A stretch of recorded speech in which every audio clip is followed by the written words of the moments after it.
A partir do dia 7 de março, contribuintes de todo o Brasil vão começar a apresentar a declaração do Imposto de Renda 2022, ano base 2021. Aí para a Receita Federal, né? E sempre surgem muitas dúvidas sobre esse assunto. Por isso, nós do Revista vamos receber hoje e nas próximas quintas-feiras o analista tributário da Receita Federal, o Fernando Santos, para tirar todas as nossas dúvidas. Olá, Fernando, seja bem-vindo. Obrigada por ter aceitado o nosso convite de estar aqui todas as quintas aí de março, tirando dúvidas, viu? A Receita Federal que agradece, sempre bom ter a oportunidade de estar esclarecendo as dúvidas para os contribuintes.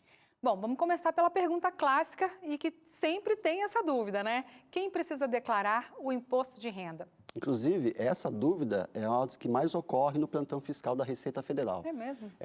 O contribuinte chega na Receita Federal e fica assim, eu estou obrigado a entregar a declaração? Né?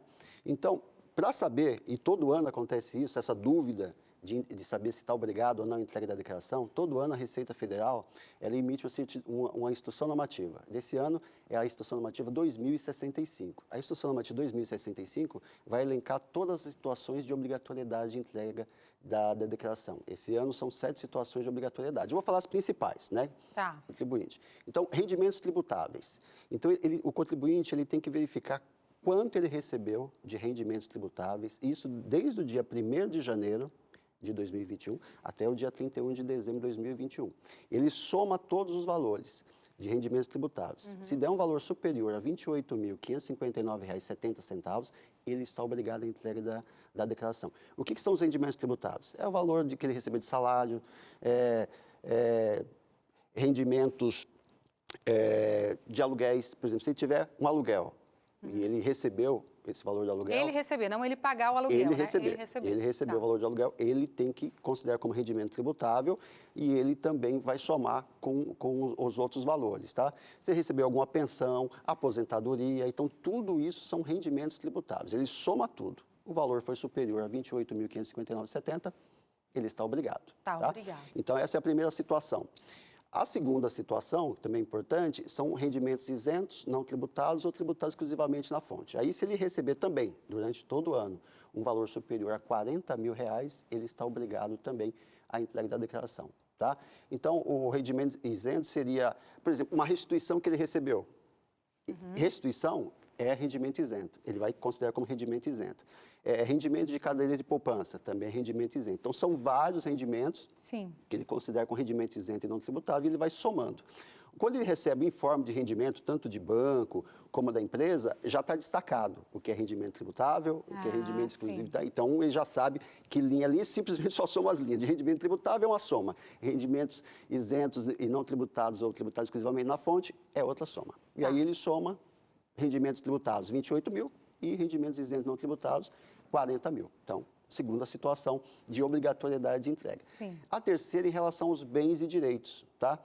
Só que aí não é mais em relação ao ano. Ele tem que, é como se tirasse uma fotografia do dia 31 de dezembro de 2021. Então, no dia 31 de dezembro de 2021, qual é a situação dele? O que ele tinha de bens e direitos? Ele soma tudo. Se for superior a R$ 300 mil, ele também está obrigado à entrega da declaração. Então, essas são as principais obrigatoriedades de entrega da declaração. Se ele se encaixar em pelo menos uma situação, ele já está obrigado. Mas é importante que ele leia a Instrução 2065, porque lá tem todos os detalhes e as demais situações de obrigatoriedade de entrega da declaração. Certo. Quais documentos o contribuinte tem que estar assim em mãos na hora aí de fazer a declaração?